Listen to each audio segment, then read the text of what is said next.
Welcome to Jerusalem Unplugged, the only podcast dedicated to Jerusalem, its history, and its people. Your host, Roberto Mazza, will bring you guests discussing their relationship with the Holy City. A journey through history, society, feelings, and hopes for the future. Follow the podcast on all social media platforms at Jerusalem Unplugged.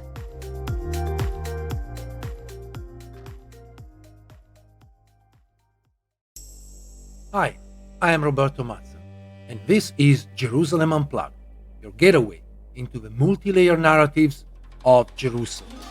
Each episode, I'll guide you through Jerusalem's mesmerizing chronicles and present-day reality. With leading experts as guests, we'll examine the city's intricate past, raging social-political debates, and nuances of its cosmopolitan culture. Let this podcast be your immersive audio expedition, allowing you to experience the spiritual resonance, political tensions, and dynamic voices that define Jerusalem's powerful mystery. Join me on this thought-provoking journey into one of the world's most fascinating places that has captivated everybody for centuries. As part of a series dedicated to current events, today we have the privilege of speaking with John Lynden. John is the Executive Director of ALLMEP, the Alliance for Middle East Peace. ALLMEP is an impressive coalition bringing together over 160 organizations and hundreds of thousands of Palestinians and Israelis. Their mission is to build cooperation, justice, equality, and a shared society, mutual understanding, and ultimately lasting peace between their communities.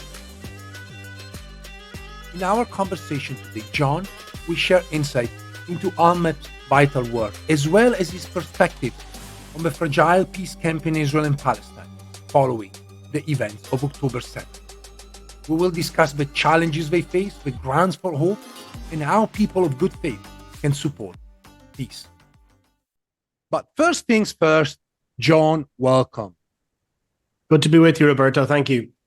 Now, John, I would like to start our conversation just talking about yourself. So if you can tell us a little bit more about who you are and also how you came to work for and what is ALLMEP? Sure. Well, first of all, ALLMEP is the largest network of Israeli and Palestinian peace-building organizations. So over 160 NGOs that work for peace and equality amongst and between Israelis and Palestinians. So incredible organizations doing a variety of different kinds of work, which we can discuss over the course of the conversation. Myself, I'm its executive director. For people that can't tell by my accent, I'm Irish, which often is a bit strange in this space.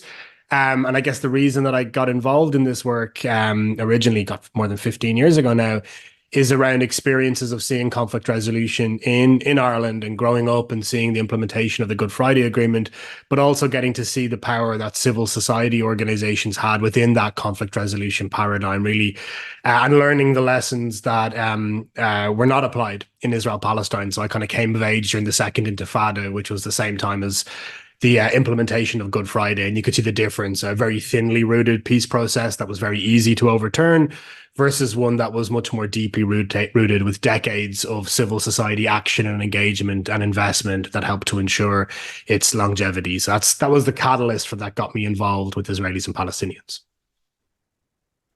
Now, I'm curious to expand a little bit more on the work of ALLMEP. So essentially, ALLMEP is an umbrella organization, but it's also defined by a clear, or at least probably should say, a clearer image of how peace building should work before October 7. And obviously, we're going to talk about the post-October 7 model. But if you can just give us a sense of, what are the main points of ALLMEP? Yeah, I mean, the first observation that we have is that, we have this kind of slogan at ALLMEP that peace is only possible by popular demand. And there's a sense that popular demand has diminished in Israel and Palestine since the early 1990s, when there was initially quite a lot of support for the Oslo Accords, whatever you think of them. And it really quickly diminished from September 1993, whereby by February of 1994, there was sub 50% support within both societies. So very, very fast. And our sense is that the civil society organizations that make up ALLMEP's membership, they, number one, can create the trust, the relationships, the sort of the depth of Israeli-Palestinian connection that can make the kind of dehumanization we've seen rampant in both Israeli and Palestinian societies less and less possible, make young people much less receptive to the ideas of extremists, which unfortunately there's plenty of now in both Israeli and Palestinian politics. That's at a fundamental baseline level, but that's not enough. Secondary to that, we can make sure that ideas for how this conflict can be ended, for how both people can have peace, equality, and self-determination, that they're being generated by Israelis and Palestinians together. One of my real issues over the last 2 decades, really, since the Second Intifada, is around separation. Israelis and Palestinians go through their lives without ever having a meaningful conversation with each other. Some of the discussions I have with Israeli and Palestinian politicians, it's scary how little they actually understand the other society and their sort of incentives and disincentives. So in my view, any idea that is formed via Israeli-Palestinian participation and engagement is going to be much more fit for purpose than one that is generated in these uninational silos, where if it can get 61 seats in the Knesset or a majority on the PLO executive committee, it's a good idea, but it won't survive contact with the opposite population. So that's the second dimension to it. And the third part of it really is to create public pressure, to be very blunt. We don't have incentives coming from below within both societies right now, pushing politicians to take the kind of chances and risks to their own career, as much as anything else, that is necessary for peace. And without that constituency who will get out there and campaign and push and vote for these ideas, you're kind of depending upon a historically transformational figure just emerging. And it'd be nice to have one of those, but they don't come along very often in any society. So instead, this is a much more dependable way to be able to gradually shift political incentives so that leaders will take the chances necessary for peace. And in a way, that's what happened in a lot of other resolved conflicts. Civil society comes up with the ideas, it takes them on the road and de-risks them, it builds constituencies for them, and then politicians come along and take those ideas, pretend they were their ideas all along, and civil society lets them do that because you do need the political leaders. And then they hopefully take the ultimate risk, which is the leadership one, to try and resolve this conflict and put their name on a piece of paper that ends it. And that's the kind of continuity between civil society and political leadership that it's a little frustrating. People don't always see. They assume that Rabin and Arafat, or Mandela and de Klerk, or Jerry Adams and David Trimble and John Hume just emerged out of the ether with these ideas, but actually a lot happened beforehand to prepare the ground and incentivize them taking that final plunge for conflict resolution. Well, if anything else, in the Palestinian-Israeli sort of long historical context, and as an historian myself, I always have to remind students that particularly Yitzhak Rabin was not coming out of a peace camp, but effectively he was the Minister of Defense and leader of the IDF, and he committed crimes, against the Palestinians, and particularly with reference to the first Intifada, with his famous or infamous policy, the breaking bones policy, and yet he was able to step up and change his mind given the context of the time, and the same is true for Arafat. So essentially, dropping the weapons and thinking about strategically the long-term future of the Palestinians. So I think it's important to highlight this aspect, because my impression is that often people think that there's some sort of a magic leader all of a sudden showing up and with a magic wand in the like of Harry Potter, solving every problem. It just doesn't work like that. And most of the people that normally are involved in the peace making are often beforehand involved in the war making. So I found that very important to highlight, particularly for those people that are waiting for something to happen, but there's no Messiah at the end of the line, at least. 100%, Roberto. And even just to narrow that slightly, with both Rabin and Perez, who are both hawkish to varying degrees, very hawkish in parts of their careers, the context changed. The international geopolitical context changed, but also the pressures that they were getting from beneath their feet changed. And I think it's magical thinking to imagine that they just woke up one morning and sort of suddenly recanted everything they believed beforehand. It's that the environmental situation produced different conclusions. decisions. And even looking at Oslo, I mean, on the Israeli side, it was a civil society project to begin with. Ron Pundak and Yair Hirschfeld were civil society actors sitting in Oslo negotiating with senior PLO figures, and they de-risked Oslo until the point where Yossi Beilin could then come in. So it's people have to understand, I guess, what happens. You have this iceberg theory, what happens below the water level, and all of that needs to be correct and in place in order for the political leaders to take the risks that are then necessary. Now, given we're talking about civil society, I was wondering if you can tell us a little bit more about the organizations that are associated with ALLMEP. What are they doing? What are their goals? And how do they operate? And also, where do they operate?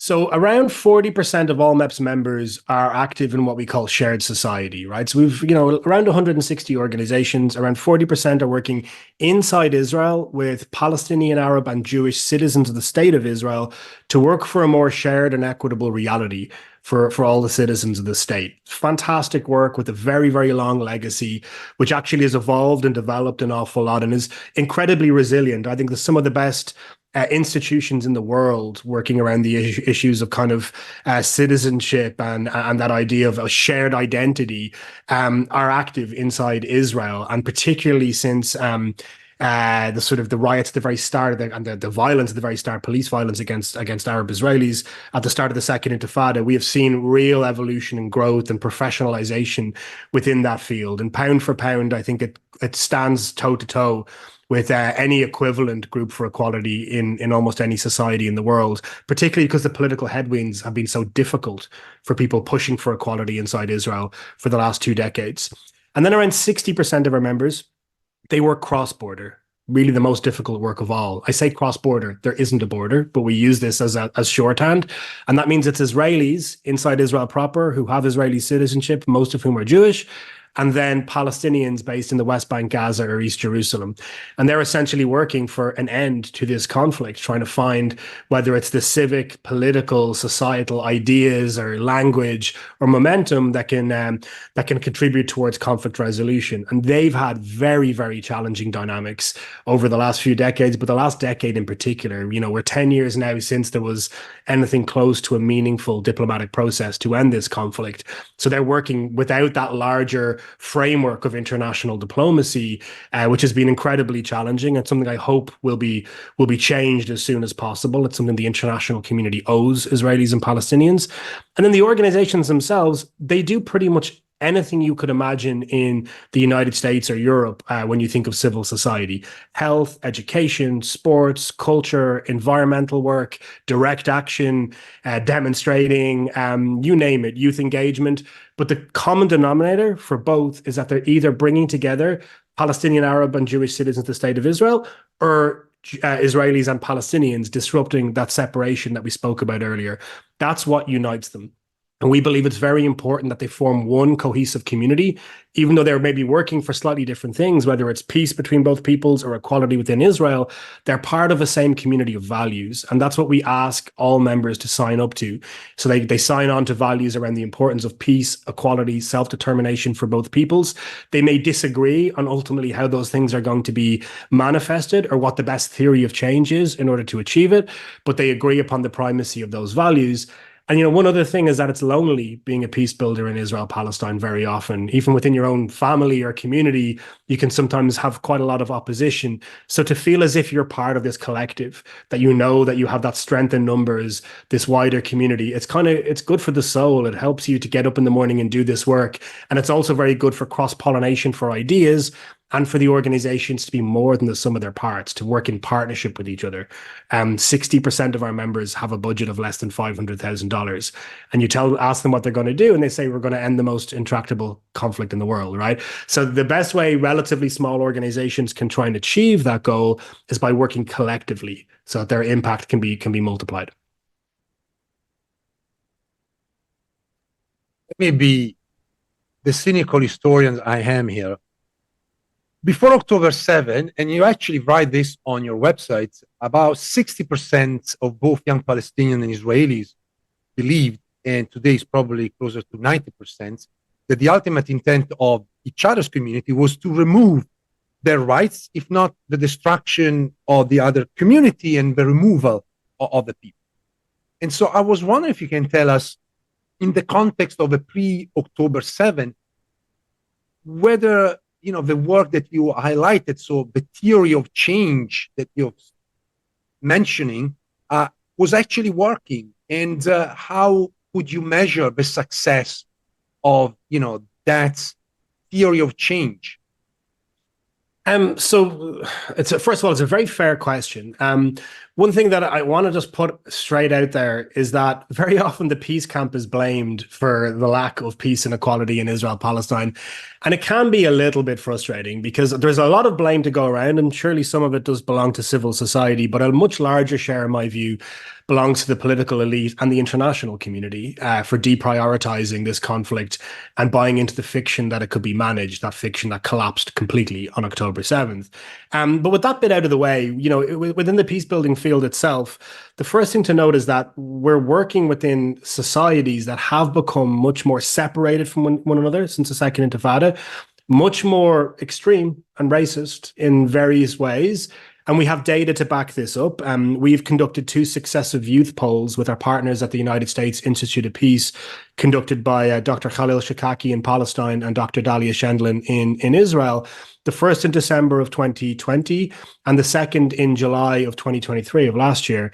And we see, unfortunately, not only bad news, but worsening news amongst 15 to 21-year-old Israelis and Palestinians. So we looked at much younger cohorts than pollsters generally do. And you must note that the average age in Palestine is 19, right? So, and in Gaza, it's 16. So this means that if you don't poll people under 18, you're actually missing a huge slice of society. And Israel, indeed, the median age is a bit higher, but it's still much younger than the United States or Europe. And we found that we had strong majorities in both societies that deny the other's right to be on the land, to have any historical connection to it. Very, very troubling insight. Large majorities in both societies. Large majorities that also believe that violence is the best or the only way to achieve their political goal. And also strong majorities that support now non-democratic outcomes to the conflict, right? So for Palestinians, a one-state solution where Jews are deprived of full democratic rights. And for Israeli Jews, a one-state solution where Palestinians are deprived of full democratic rights. We have to look this in the eye. This is very, very troubling, right? But the second observation is that almost all of these young people have never had a meaningful engagement with the other. And we also found that we had a large appetite. Now, it's not quite a majority in Palestine, but you still have around 38% of Palestinians who, under the right conditions, would be willing to participate in peace-building programs. But yet we only have between 2 and 4% of people that are current participants. So it's not fair to critique programs that are touching so few lives within Israel and Palestine. There is unmet demand.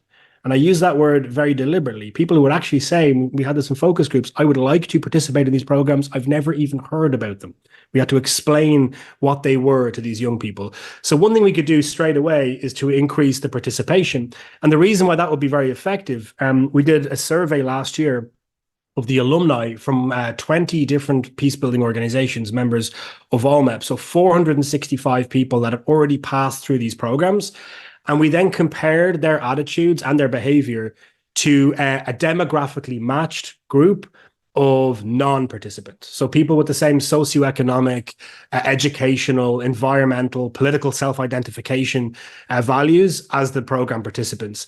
And we found that, first of all, 80% of those alumni were still active in some way in peace building after they had finished the program. So volunteering, getting involved, attending demonstrations or activities. And we found that amongst the Israeli participants, they were 23 and a half times more likely to take action for peace than their non-participant counterparts. And Palestinians were 53 times more likely if they passed through peace-building programs. So not only does it change their behaviors, made them more willing to meet the other, more willing to accept peace, or change their attitudes rather, it changed their behavior. One of the challenges we have is that the people that do support peace in Israel, Palestine, prior to October 7th, felt a sense of apathy and despair and inaction. So if we can actually show that these programs convince young people in particular to take action and to do something to manifest their values and ideas, that's really, really valuable. And that will help to determine what takes place in the region. And so we see that the activities themselves, they change attitudes, they change behaviors, they change lives. I mean, if you go to any activity or demonstration or discussion about ending the Israeli-Palestinian conflict, you tend to see a lot of people that have passed through peace building programs. Now, many of them might not be participants in them today, but very often it's kind of a gateway drug toward realizing that you need to really engage in this conflict, that you have a responsibility to resolve it. I think that's particularly true for Israelis. For Palestinians, it's really difficult not to be aware of the conflict day to day. Prior to October 7th, for Israeli Jews, it was a little bit easier depending on where you lived. And there was a sense that things were sustainable. When you meet Palestinians, you understand the reality that sometimes is kept from you. And for Palestinians, when you meet Israeli Jews, you understand that there are actually potential allies on the other side that you can work with.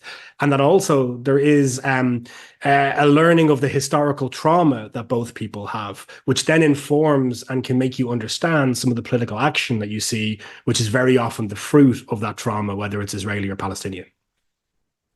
What you just mentioned, I think, is crucial.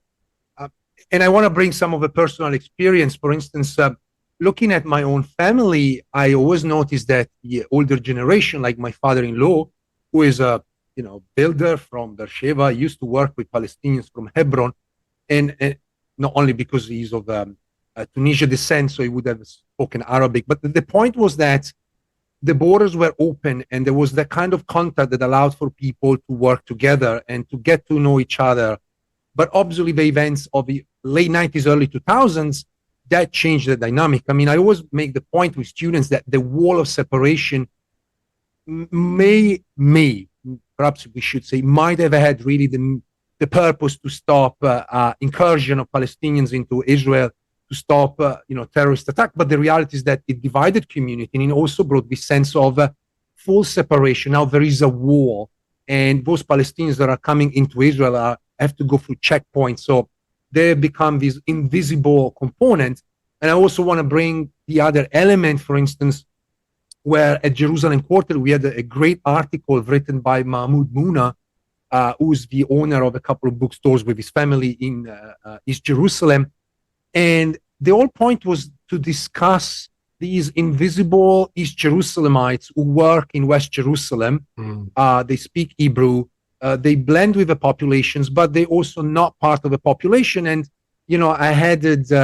I added my own views, like it felt like he was talking about Latins, so mostly Mexicans in North America, where they all carry out the essential works, but in the evening they disappear and nobody knows where they are, where they live, and there is this kind of disassociation.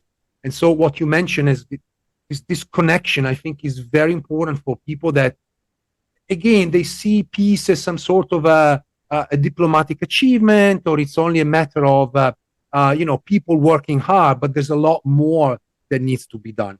And here I really wanted to ask about, again, this kind of point of contact. So how does exactly ALLMEP comes into all of this? I mean, what's the role of ALLMEP in terms of like fostering, sort of a dialogue between the two sides, so the Israeli and the Palestinians, but not looking at sort of a high politics, but as you mentioned earlier, civil society? Yeah, I mean, it's a great question. The thing that all of our members have in common is trying to disrupt that separation, right? And to really, and it also, it's physical and it's psychological, right? There's walls, checkpoints, but then there's also kind of taboos and anti-normalization or sort of fear and ignorance and all these different barriers that are preventing or policing Israeli, Palestinian, and Arab Jewish engagement and connection. And everything our members are doing is trying to disrupt that, but it is difficult, right? So, I mean, to give you an example, we were very proud that we managed to double the number of peace building permits a few years ago through sustained discussion with COGAD. And so we were getting more and more Israeli and Palestinian engagement, still nowhere near enough, but at least an increase. There hasn't been a single peace building permit issued since October 7th. Right? Every single activity that Israelis and Palestinians are doing, Jerusalem aside, really, is taking place over Zoom, which is shallow, right, as an engagement. Now, I'm amazed the organizations are stepping up their activity. They're doing even more. We found over a quarter of our members had increased activity since October 7th. But you can just see how difficult that is in order to create that shared space for Israelis and Palestinians to engage. And we sort of found that where there is the least amount of engagement, there is sometimes the appetite for more. I remember doing a roundtable in Gaza back in 2018, I think, and talking to recent graduates from different universities in the Gaza Strip, all of which have been destroyed now. And actually, there was a huge amount of interest for sitting down and having a discussion with an Israeli.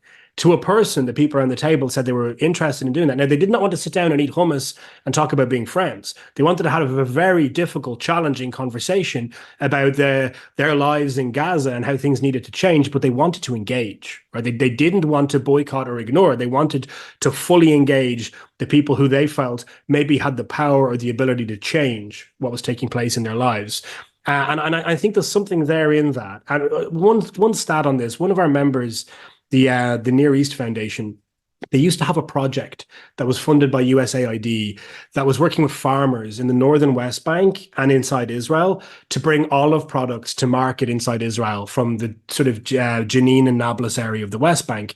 And this created $24 million in revenue for these farmers. It was really important towards the tail end of the Second Intifada. The economy was destroyed, but it also created the need for daily engagement between, if I'm honest, the kind of community that engages in this work too seldomly, right? These are kind of poor, rural Palestinians and Israelis, not university educated, not speaking fluent English. And the thing is, the program was then ultimately suspended later on, and it was sunset in particular after the Trump administration cut funding for civil society in the region. And what was fantastic is that a majority, I think over 3/4 of participants, reported an interest in continuing to meet, right, without having a programmatic structure for it and without potentially having the same economic incentives as before. After having those engagements for the years prior, they were getting something from it and they wanted to continue having those discussions. And without sounding overly utopian or naive, I think it says something fundamental, right? There's Israeli and Palestinian engagement, once you have it, so it can be disincentivized and policed and seem like something scary or intimidating or uninteresting. But once you actually have it, you tend to want to sustain it. And both Israelis and Palestinians tend to seem to get something from it. Now, what we do at ALLMEP is try and scale that to make as many first participants as possible take place, and then to make sure that that first engagement is just the first engagement, and it's a stepping stone towards further entrenched engagement and ultimately towards addressing the political conditions that make Israeli-Palestinian connection difficult or impossible, ultimately towards pushing for conflict resolution. That's our entire theory of change. And let me ask something very practical, because, engagement requires space, requires people, willingness, but also requires funding. And obviously, it all sounds like a bit harsh to talk about money in the context of peace, but peace doesn't come for a cheap price. So I was wondering if you can expand a little bit on the question of funding, but also on the model that ALLMEP looks at, which is particularly connected to the Northern Irish peace model. Yeah, so I mean, the first thing is, funding is, in a way, funding should be the easy part. This is a very difficult and long entrenched conflict. It is very complex. There aren't simple solutions in my view, but, appropriating money towards priorities overseas, particularly these priorities in Israel, Palestine, is something the world has done in general fairly effectively over recent decades. My critique is that a lot of the money coming into the region is being spent on things that either embed the status quo or worsen it. Now, if you look at Northern Ireland as a counterpoint, in the mid-1980s, the situation in Northern Ireland was dreadful. The conflict was completely embedded. Nobody had any hope that there was going to be conflict resolution. The leaders weren't talking to each other. The populations were more and more polarized, and there was day-to-day violence. And the conflict was more violent, it's important to say, than the Israeli-Palestinian conflict, both at the time and during the 1990s as well. And yet the international community, rather than accepting that as a fait accompli, decided to intervene at scale to try and transform that reality and to create more right political conditions. And so in 1986, something called the International Fund for Ireland was created. It was really spearheaded by John Hume and also by leadership in Congress from Tip O'Neill and from President Reagan and indeed President Biden, who was the last member of the Senate to speak when the first appropriation was made back in the mid-1980s. And it went on to invest and leverage $2.4 billion into peace building in Northern Ireland over the next 2 decades. To put it into context, in Israel, Palestine, we spend around $2 per person per year on these activities, and we only started spending it as an international community after Yitzhak Rabin was assassinated, and arguably the Oslo process died with him. In Northern Ireland, we spent $44 per person per year. The differential is enormous, and started spending it 12 years before the peace agreement, rather than after it had arguably expired. And the result is, over the 12 years from 1986 until 1998, when the Good Friday Agreement was created, you had this huge groundswell of civil society organizations taking these ideas out, engaging young people, making sure everybody had almost as a rite of passage the ability to meet people from the other side of these sectarian lines. It then generated this idea called parity of esteem, which is a very simple idea about both the unionist and the nationalist tradition being equal and sort of debasing one in order to strengthen the other being illegitimate, which then ended up being the kind of moral architecture for the Good Friday Agreement. So it was cooked up by civil society and then infused into what was agreed in 1998. But more than that, and they took it on the road to town hall meetings across Northern Ireland, built constituencies who could support it. And so you're gradually seeing these conditions underfoot improving over time. And then when the Good Friday Agreement was concluded in 1998, a referendum was required. And those same civil society organizations that people had started funding 12 years earlier were big and strong, and they led the referendum, not the political parties. I think it's pretty much unique in the history I'm aware of, where rather than being political parties campaigning, it was these civil society organizations renting buses and putting up billboards. So for us, and for me particularly, that's a soup to nuts kind of comprehensive conflict resolution exercise you can do whilst the political conditions aren't ripe either internationally or locally. And if you look at Israel Palestine, we did none of that. Oslo arrived as if out of outer space in 1993. Nobody understood the ideas within it. The day before Oslo existed, for Palestinians, Israelis were their occupier. They were this illegitimate entity. For Palestinians, Israelis were their occupier, this illegitimate entity. And for Israelis, Palestinians were seen as terrorists, and Yasser Arafat in particular was seen as equivalent with Nazis. And then suddenly, everybody was expected to flip their understanding overnight and to trust the other side. And what's amazing is they did initially. They actually did engage sincerely with this agreement, but it was so thinly rooted because none of that preparation had been done in advance. So what we at ALLMEP are trying to do is to create that same sort of approach multilaterally and internationally to create those conditions that can transform the reality for Israelis and Palestinians. We're proud to have led the advocacy for legislation 4 years ago, something called the Nita MLOE Middle East Partnership for Peace Act, or MEPA for short, which is investing $250 million over 5 years into these sort of programs. So whilst it's not the same sort of investment we saw in Northern Ireland, it is still the largest ever investment in these programs. And it's already begun to scale many organizations with grants of up to $5 million. And more ambitiously, we'd like to see the development of an international fund for Israeli-Palestinian peace that brings together the European countries, the United States, now potentially Gulf states, to create one big instrument that is pooling resources and expertise and allowing projects on a scale we've never seen before to take place. And ideally, I think this is very important for the post-October 7th and Gaza war environment, wedded to a real final status diplomatic process that Israelis and Palestinians can look at and say, you know what, that looks like a viable, non-violent diplomatic path to get me my rights or to get me my security. I think if you have that diplomatic reality plus this civil society work, you can engage many, many more people with the sort of resources we'll be speaking about. So let's talk now about October 7th, because obviously that's the big elephant in the room, and I think it's important to tackle that issue.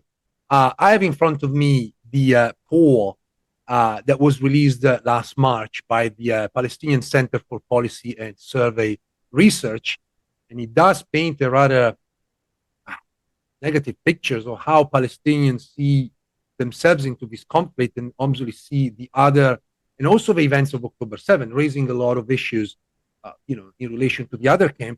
But the same, despite there's no similar survey done on the Israeli side, even though there are some published by various newspapers, you can say they are mirroring each other. There is essentially no trust, and only a very, very few people. So we're probably talking about 0.0% of the population may be still eager to engage with the other. So I was wondering if you can tell us, what they change for ALLMEP and the organizations associated with ALLMEP, after October 7. Did they change their model, the thinking about the peace? How did they have to cope? Also with the fact that probably they lost constituents, people that might have been borderline and supporting peace, but keeping their own ideas. And then all of a sudden, their fears came to be true. Yeah, I mean, so maybe most immediately they lost leaders and participants in a mortal sense, right? So we had Vivian Silver, for example, who lived in Kibbutz Be'eri, who's quasi co-founder really of ALLMEP, was very heavily involved in our early days and founded one of our biggest members, Women Wage Peace, who was murdered on October 7th when Hamas attacked her kibbutz.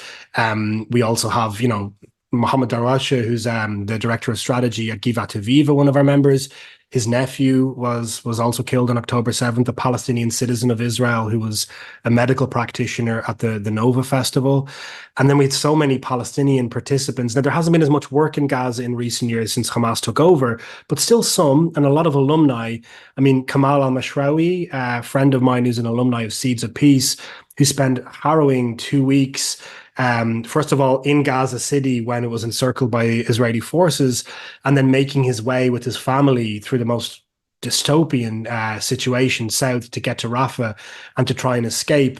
Our own director of programs, Wasim Al-Masri, he's from Gaza. His family home was destroyed in an Israeli airstrike. So whilst all of this was happening, literally every organization in our membership was dealing with a very direct trauma. That's the important context to place. And yet, they were redoubling their efforts. As I mentioned, over a quarter of them increased their activity since October 7th. Givat Aviva, which I mentioned, that Mohammed partially runs, they adopted their facility in the Galil to become suddenly a refuge for evacuated families from the south.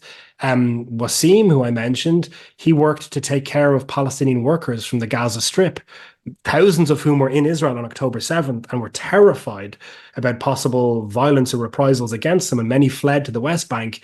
He organized with several of our members, with Echo Peace and Holy Land Trust, to get bedding and clothes and food for these stranded workers and to connect them with their families. And it shows you how civil society adapted in the immediate hours after October 7th. And that has really been continuing since. But 3 other observations. The first is, as I mentioned, the ability for real connection, like working hand in glove together in the same room, has evaporated since October 7th. And we are very, very keen that the Israeli cabinet brings to vote the measures to restore permits again for Palestinians. It's economically having disastrous effects in the West Bank, number one, but also it's preventing that engagement from happening. And we know that Kogat and a majority of the Israeli cabinet have been arguing for these permits to be reinstated again. And there isn't a security argument against them. There is simply some very ideological cabinet ministers that do not want the permits to be restored. That's the first point. The second, though, is that there's now been drilling down to more uninational work. Now, you are right. There is a collapse in trust within both societies writ large. I did some roundtables in Israel, Palestine a couple of months ago, and I'm around the table with Israelis and Palestinians. We did it in Jerusalem, Bethlehem, and Ramallah, and it's really encouraging. You're talking to peace builders. They're redoubling their commitment. They're in a way angry because they've been warning about this happening for so long, and then this catastrophe arrives. But then you walk out the door and you talk to literally any other Israeli or Palestinian, and you have a very different conversation, which demonstrates more of a defensiveness, of fear, a lack of trust. That's the context we're working within, that they're working within. And so they're working uninationally, Israelis explaining to Israelis, Palestinians explaining to Palestinians how this came about and what needs to change in order for it to never recur again, to explain to both societies the urgency of a ceasefire and a hostages deal, which I think we're seeing growing support for inside Israel, and many, many ALLMEP members are advocating and campaigning for that. And now it's 2-1, people prioritizing that deal over an operation in Rafah, and civil society has really helped to make that case, I would say. It hasn't so much been politicians until relatively recently. And then the third part of it, I guess, is trauma. And we've been doing a lot of development on this ourselves at ALLMEP. We're quite reticent to wade into full steam advocacy and action until a full evaluation of just how traumatized both populations are takes place. We're developing a trauma program ourselves, which we hope to be rolling out very soon. We're encouraging donors to invest in this as well. And that will probably be uninational to begin with. So Palestinians together with Palestinians, Israelis with Israelis, processing what has happened on the other side of this war, because people aren't post-trauma yet. They're in trauma day to day, which is why we need, as I said, that ceasefire and hostage deal, and then begin to account for it.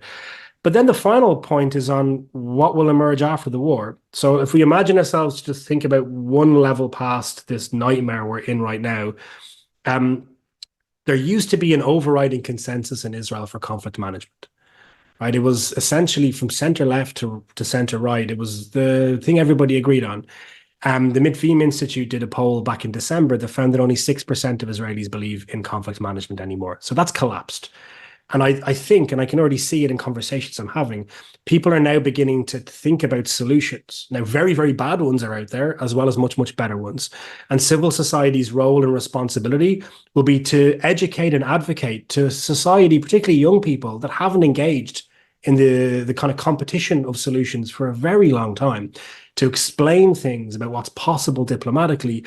And I think also in Palestine, I mean, you see the polling Dr. Shikaki has done showing a real drop in support for Hamas in Gaza, poll after poll after poll, and an increase in support for a two-state solution in parallel with it.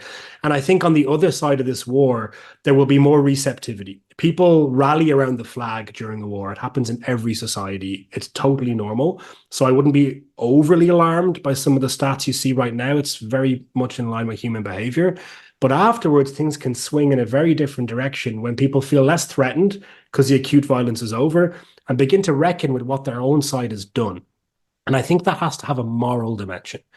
And I think this is where our community can be so important, where Israelis who talk to Palestinians every day can explain to fellow citizens just what they've gone through, because it has been invisible on Israeli TV screens, the devastation in Gaza. And in parallel, Palestinians can explain to other Palestinians the level of trauma and devastation on October 7th, much of which is denied and certainly not really reported on anymore inside Palestinian society. That could be very important. And I remember visiting Gaza and Israel right after the 2014 war, which up until this war was the worst we'd ever seen between both parties, and how much anger there was against people's own leaders after the war over the sequence of decisions that had brought about the war, the level of devastation. Like, people were obviously angry at the other side because it's a conflict, but I noticed their kind of their voice becoming even higher when they were talking about how angry they were at their own leaders and the failures. And I expect and hope that we'll see something similar coming after this war, and a space opening up for a conversation, and the international community's responsibility and obligation to place diplomatic ideas on the table that are ready to be examined in that sort of environment when people are much more receptive to have the conversation. And this kind of propelled me to think about, not necessarily the long distant future, but the future that is just like tomorrow. I mean, we see there's a growing wave of demonstrations, and certainly even politicians around the world that are calling now for, if not a ceasefire, some sort of a disengagement, at least from the Israeli side, that may open up a space for a moment of peace. But the point is that we collectively have still to deal with politicians, certainly of the Israeli side, who are extremely hawkish. And in fact, some of them, they are looking forward for some sort of occupation of Gaza, and certainly the dismantling of a Palestinian Authority in the West Bank. And similarly, it's unclear who are the leaders in the Palestinian side. Yes, we do have a Palestinian Authority, but we also know that this Fatah as a political party, but in general, the Palestinian Authority does not really command a lot of support other than imposing their authority on the Palestinian in the West Bank. So the bottom line is that there is a deficiency in political leadership for which civil society can try to think about a different future. And so I was wondering how, the peace camp is dealing with this kind of situation, which is parallel to the ongoing war and conflict. Yeah, it's a great question. I mean, the first thing to say is that ALLMEP, we're not a partisan organization. We don't take a position on the internal politics in Israel, Palestine, or in any society. But some of our members, Israeli and Palestinian NGOs, they do engage in not party politics, but the kind of competition of ideas that sometimes maps on to partisan politics in both societies. And one thing I'm definitely observing is already a level of frustration at political leadership that you see borne out in the polls. I mean, these are the lowest polls I've ever seen for all the leaders. Hamas, the PLO, Hamas less in the West Bank, but certainly in Gaza, the PLO parties and Fatah in particular, and for the existing coalition and Prime Minister Netanyahu in particular inside Israel. And you don't have to be a political scientist to observe that when something as disruptive and traumatic, and it's important to say, these are the most devastating events since 1948 that we've seen in Israel, Palestine. It's in a different category to everything else we've been talking about for the last few decades. And it's axiomatic that it will result in enormous political changes, some quite immediate and others much more long-term that might only be observable in retrospect. And one of the things that seems pretty obvious is that it may wash away an awful lot of existing political leaders and result in a period of renewal where newer leaders come to the fore. And again, without making a party political observation, if you look at President Abbas and Prime Minister Netanyahu, it's possible to find photographs of them with, Helmut Kohl and Margaret Thatcher. I mean, they've been around for a very, very long time, and they govern much younger societies than they are. And, a political renewal process, if it seems like it's going to come about, will maybe give the opportunity for another generation to emerge. And this is where I think civil society is particularly important. We've had successive Israeli elections where the Israeli-Palestinian conflict was not on the agenda over and over and over again, barely even featuring. You didn't need to have a position on it to be a candidate for the prime minister of the country. That, in retrospect, seems absurd, right? It's clearly the most important issue facing Israelis. I think every Israeli agrees on that now. But it was possible in this strange 10-year period to avoid talking about it at all. I think that's over. And I think the need for people to talk about their position on it is going to be non-negotiable. And we now have ideas coming up from civil society, which potentially politicians will be looking to try and adopt or to develop. And that's healthy. And that's a role that civil society often plays. And I think also in Palestine, there is obviously sloganeering, but actually getting into the details of what a conflict ending agreement would be, that happens surprisingly seldomly inside Palestine. Many of our members organize public meetings in the West Bank where they discuss different final status issues, and very often participants say how unusual that is, right? To have a discussion about different models of land swap, for example, within a two-state solution. One of our members, A Land for All, they support a confederated two-state solution. They're right there talking about that. It's energizing and engaging and goes beyond the sloganeering that sort of substitutes for discussion of these issues. So I believe that civil society will now, in this moment where the conflict is to the fore, provide a lot of the ideas and the people that want to have those conversations that can help in that process of renewal that I mentioned. But again, the international community here is so important. I'm worried that enough people internationally will be willing to go back to a version of conflict management, which will damn Israelis and Palestinians to have to live through tragedies like this again.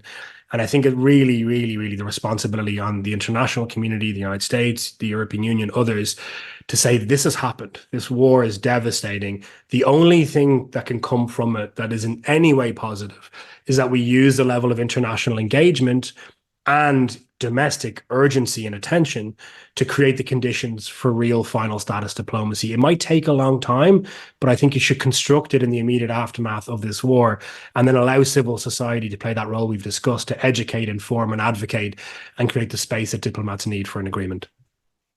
I have a couple of more questions. I want to start asking about the current situation on American, but also worldwide university campuses. You know, you have encampments, you have a series of debates, you also have very different reactions. Some campuses, all of these events are welcomed, or at least they are managed in some form and shape. On other campuses, we saw a backlash, which also brought the outbreak of violence, so the forced removal of these encampments. And I was wondering, in your view, if all of these movements are helping somehow the peace camp, and if so, how? Look, I'm going to talk in generalities here, and it's not doing justice to the specificities of what's happening in different protests. And I also want to acknowledge that I haven't been to the United States to see these protests. They're taking place here in France as well, and in the UK, but I think they're a little different in each place. The first thing I'd say is it's a good thing that people are paying attention to this conflict and feeling as if they have a stake as citizens in urging their leaders to play a productive role towards ending it. That's healthy. That's positive. That's what we want young people in particular to do. And also to be a little bit frustrated and angry at the legacy that older generations are leaving behind on this conflict. But the how is very important, right? And I think in that case, I have seen some things that are, upsetting and disappointing and sometimes outrageous and unacceptable.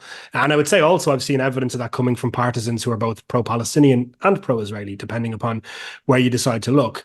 But the first observation on this is there's a narcissism to it, being a little bit direct, because I work with Israelis and Palestinians every day who, even on their best days, right, are going through much, much, much more difficult realities than any protester in any campus in the world, right? But they still have the ability to be able to have their arms outstretched and to create an inclusive kind of context of partnership between Israelis and Palestinians, despite the incredible attacks and sometimes physical insecurity that they have to risk in order to do that. So it's a little annoying to see people at a distance who are privileged to be living in security and relative prosperity not be able to try harder to create that level of inclusion. Because I think if you took the level of interest and centrality for this conflict right now, which is there and is really, it's profound and it's new, and you fused it with the strategy that could create a genuine coalition that is very, very broad, that is calling for an end to the Israeli-Palestinian conflict, an end to military occupation, self-determination, freedom, equality, security for both peoples, I think you would have one of the most powerful civic movements in the history of the United States, because it would really be able to resonate with such a broad coalition that would encompass Jews, Muslims, Christians, people of every faith, the left to the center, right. It would be overwhelming, and it would really put pressure on the Biden administration in a way that I'm not sure these protests are, because they're easier to dismiss in a stranger. And again, I'm talking in generalities, and I want to be clear. I think there's also been some bad faith efforts to try and tar the entire protest movement with the worst amongst them. And that's something that happens in protests, generally speaking, around the world. But I think every protest movement also has a responsibility to self-police. I've been at demonstrations many, many, many times where people will say something that is beyond bounds, and people within the demonstration will say that and will exclude them for saying something which does not represent the values of their coalition. And I haven't really seen much of that, just to be honest. I'm sure it's happened. I guess the videos of that don't go viral, or maybe there's fewer instances of it.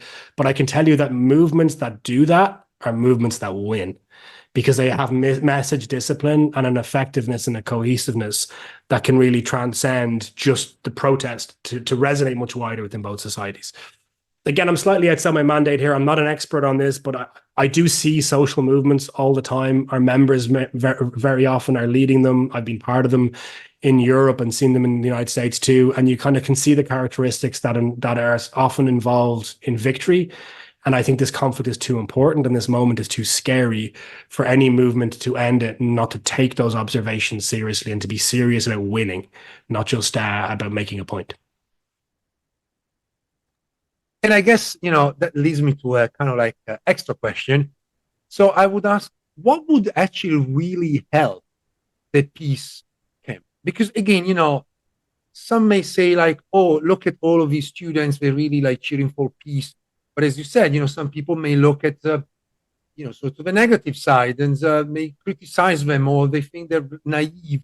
And so it feels like they have a good ideas, but they're not really helping the cause. So I was wondering if there's anything really beyond the organizations that civil society in general can do in order to foster a better environment for dialogue. That's a big question. I mean, look, I think we're living through a really disappointing moment generally in how we engage with each other. There's such high levels of polarization and an assumption of bad faith, but also quite a lot of bad faith out there at the same time as well. And it's a difficult moment to have more sort of light than heat in some of our conversations about really important issues. But I would say on this specific issue, whether you're in the United States or in Israel, Palestine, I think a really good metric for whether something is good and valid and promising is it involving people coming from different sides of an ethnic or religious divide, right? Something that which is exclusive based upon innate characteristics like religion or ethnicity, not that it's not valuable and has a lot of merit, it's probably not going to be transformational. Because what it's doing is it's further embedding the existing silos that we're all in. I am lucky enough to work with communities of Israelis and Palestinians, Arabs and Jews that work together just as a habit of mind. Like, it doesn't matter. The identity is less important than the values and the mission. And I think that is the key to being able to really transform things in Israel, Palestine, because that dialogue is what is required to end what is increasingly seeming like a zero-sum conflict based upon ethnicity or nationality. But that can also resonate in what we're trying to do in the United States and Europe too.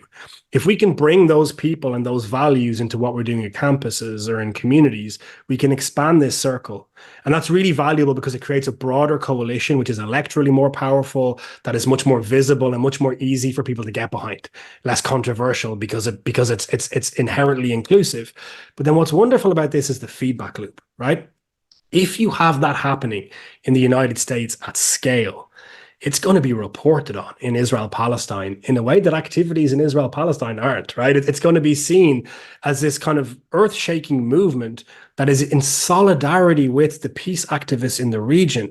And that creates so much more strength and wind at their backs and legitimacy and a price for you to come at them because they're part of this wider movement. And I think that kind of solidarity where people are taking their cues from the people in the region that are working together and then translating that into how they do activism and advocacy in the United States. We've never tried that before. I think it would be extraordinarily powerful. It's like a double bottom line. It will transform and I think make much more healthy the conversation in the United States and reduce the propensity for potentially anti-Semitism or Islamophobia or racism to feature. And I think it would electrify activism and advocacy in Israel, Palestine at the same time. So my last question is, giving you a sort of a platform to discuss whatever we didn't talk about. Is there anything that I didn't ask, but you feel is very important and crucial for listeners to know more about the peace movement and ALLMEP? That's a great question. We covered a lot of ground. I mean, one thing that I tend to talk about an awful lot is just young people. I know we talked about it a bit at the top of the conversation, but just put yourself in the shoes of an Israeli or a Palestinian in their late teens, right? Like, you were born way after Oslo. You were born after or into the Second Intifada. You've never seen meaningful diplomacy. You don't know a head of government, apart from one brief interruption, who's not Benjamin Netanyahu or President Abbas. And you've now just been exposed to the most horrific violence, either directly as a victim of it or much more frequently on your screens. Like, we still don't know what that's doing to people. I can tell you myself personally, there's so many things I've seen on screens that I really wish that I hadn't and that are going to be with me for a long time. And I'm a fully grown adult. So what that would do to scar the ideas and sort of perceptions and mental health of young Israelis and Palestinians, really engage with that and think about what we're bestowing these young Israelis and Palestinians. And then remember that they're going to be with us for decades, right? Those young Israelis and Palestinians, It's great to transform what a 60 or 70-year-old thinks about the Israeli-Palestinian conflict, but by either biology or physics, they're not going to be with us for all that much longer, unfortunately. Whereas young people are going to have a very long tail of determining what happens in Israel-Palestine. And the good news is that young people are much more susceptible to changing their minds about things, right? When they receive different inputs, when they have different experiences. And I would love us all internationally to look at this emerging generation of Israelis and Palestinians as both a real threat and a danger if we don't interrupt and change their experience, but also an enormous opportunity for transformation, because they're going to be coming of age at a moment where the conflict is quite clearly the most important issue in their lives. They're the first Israelis and Palestinians since the Second Intifada, at least, who will have felt that way. And I argue that they would probably feel more deeply that way based on what's happened.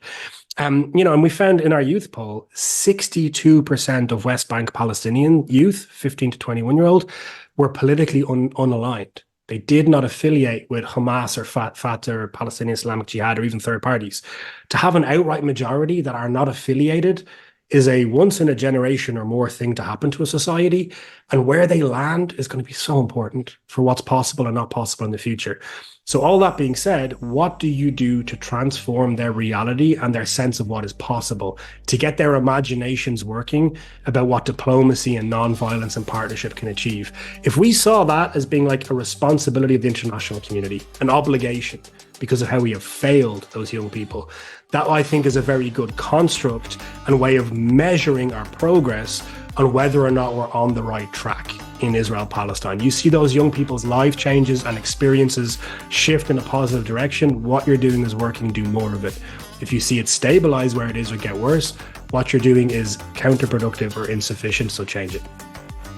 This was John Lynden, Executive Director of ALLMEP, Alliance for Middle East Peace. John, thank you so much.